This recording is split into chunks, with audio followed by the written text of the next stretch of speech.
Studio Series 86 Constructicon Bonecrusher is a little bit of an unfortunate story because of some behind the scenes contexts that very much limited the scope of what they were able to do here. So if you give me like 40 seconds of your time, I'm not going to go into my usual rants, I'm just going to discuss why this guy is like this. Some information stated by the designers in the various fan streams that we've had has led to a very solid hypothesis. The SS86 Devastator was slightly limited by the concept of getting him all out in 1 year. To put a little bit of a cap on the price on things, and also to be able to get things out without using every single Studio Series Voyager slot from this year, the arms were relegated to the deluxe price point, which means that Scrapper and Mixmaster were able to have a little bit more engineering in there, as well as the combined mode posability, mainly in the very hefty ratchet in the torso to allow for the ankle pivot, whereas Bonecrusher and Scavenger were limited for parts count because they needed to focus more on being solid limbs. This was very much a case where Devastator came first in order of priority. But that has unfortunately left us with a very compromised figure here on Bonecrusher.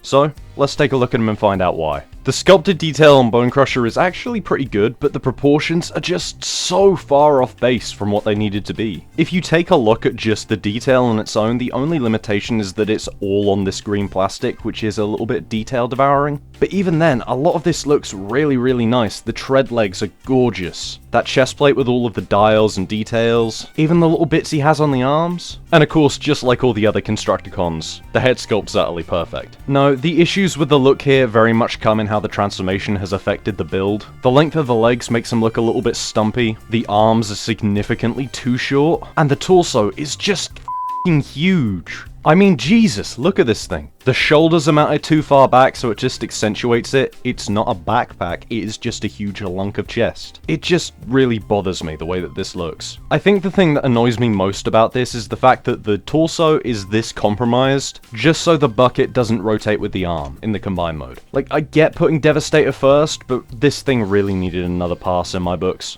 There is a little bit of a charm and a personality to this guy that a lot of people have seen, but I'm sorry, I just can't get behind this mode. At least DNA are fixing it pretty significantly. This looks amazing with that kit applied. I think another thing that seems a major problem to me here is the deco. Everything painted looks really great, the face, the chest, the hands. Problem is, that's it. I get that Bonecrusher is supposed to be completely awash in green, but this really isn't very complimentary to his look. And unfortunately, it does leave you with probably one of the ugliest figures that we've had in a long time. At least for now. Once again, that kit f***s. But yeah, as I'm sure you can tell, I'm not a great fan of the way that this guy looks. And his accessories, they ain't too much better, but at least they ain't terrible. He comes with this blaster that does look pretty nice. All of the Constructicons have had a pretty consistent look with their blasters so far, and this is no exception. The grey works nicely to accentuate all the details, there isn't too much waffling going on. It's just pretty nice, and it does suit him in hand. He does also come with this block that slots on the back. This is just part of the combined mode arm, but it is very important that you tab it on the right way around. Make sure that the detail is aligned with this big gap. Otherwise, you're going to get barely any articulation out of the combined mode elbow. But yeah,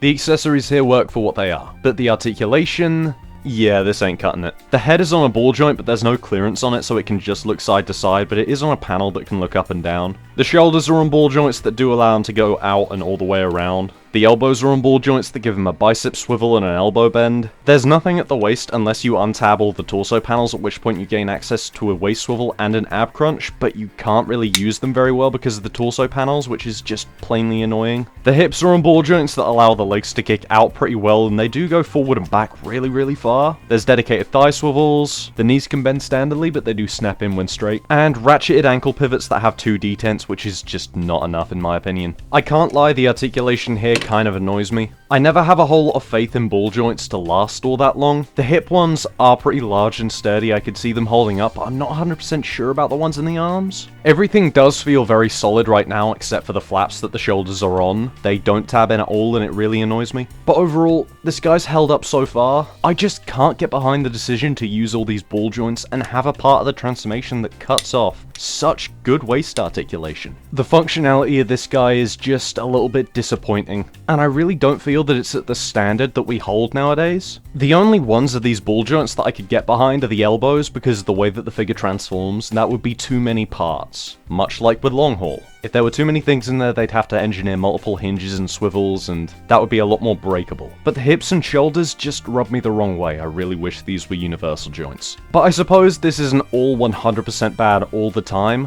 because the transformation is a lot of fun. There isn't really a single part of this process that I take issue with. I like the way that the torso expands out and folds a little bit more, to allow the arms to come in and close up all around itself, then the legs just flip around and tab in underneath. It's very quick, it's very satisfying. Might actually be my favourite of these to transform. And you are left with a pretty nice little bulldozer. There isn't really any detail here that you couldn't already see on the robot mode apart from the dead front, but all of the detail here just looks so nice. The amount of sculpting down the side of the treads is beautiful. Those engine details on the side, even the way the canopy swings over the top, I really like that. I also really appreciate the little 5mm port for the smokestack on top, not only because it adds a little bit of asymmetry into the design, but that's also a very good piece to use to leverage the arms apart when you're transforming them back to robot mode. And you do have a couple of ports throughout where you can plug the gun on. The only major downside here is that there's no wheels on the underside, so he can't roll at all. I know that really bothers some people, but for me, on a figure with treads, I don't really mind skipping that detail. But overall, yeah, the assault mode is much better than the robot, but the arm mode, however, kind of in between. Transformation into the arm mode is extremely simple. Just open up the treads, flip out the forearm, close the treads back up with a couple of extra steps, and then plug on the hand of Devastator that came with long haul and hook. I do really like the way that the legs close up, it makes it feel that much more solid. And the arm does look great, but I have a couple of issues with the way it poses. The shoulder moves out alright, it is a little limited by the bucket, and it can go all the way around. You get a little above the elbow swivel, there's a fairly limited elbow, and then of course the wrists can swivel because they're on 5mm pegs and the hands can open. The posing here is fine, I do wish there was some way that they could have given it more of an elbow bend, but I'm not going to lose hair over the amount of articulation here. What I am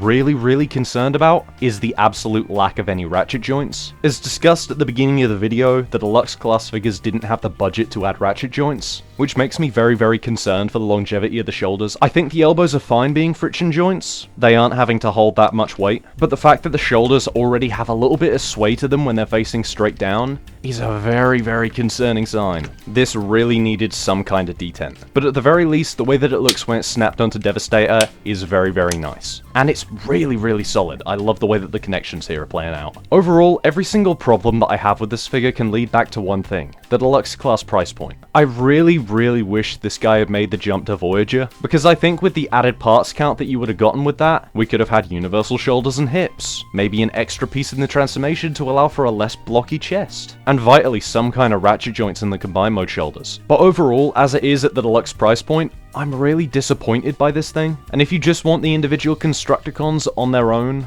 without the prospect of Devastator, this is definitely the weakest link so far, and unless you do plan on going in for the DNA kit, which does make him look so much better, I can't really recommend this unless you are definitely going in for the Devastator part of it. But I don't know, that's just my opinion. If yours differs, then please leave it down in the comments. God knows the rest of the world got this thing before the UK did. If you enjoyed this video, then please leave a like, and be sure to subscribe for the next one. I don't want to leave you hanging on Scrapper, but I have had something big planned for the next couple of weeks that's gonna take all of my attention, so gonna have to wait on them, I'm afraid. But if you do want to see Legacy Menasor Part 1 early, the early access will be live on my Patreon. It's always an option to you. Right now though, that new version of Perceptor just arrived, and I'm gonna go look at it and try and figure out if I actually like it more than the old one or not. It's being real hard on me to figure that out.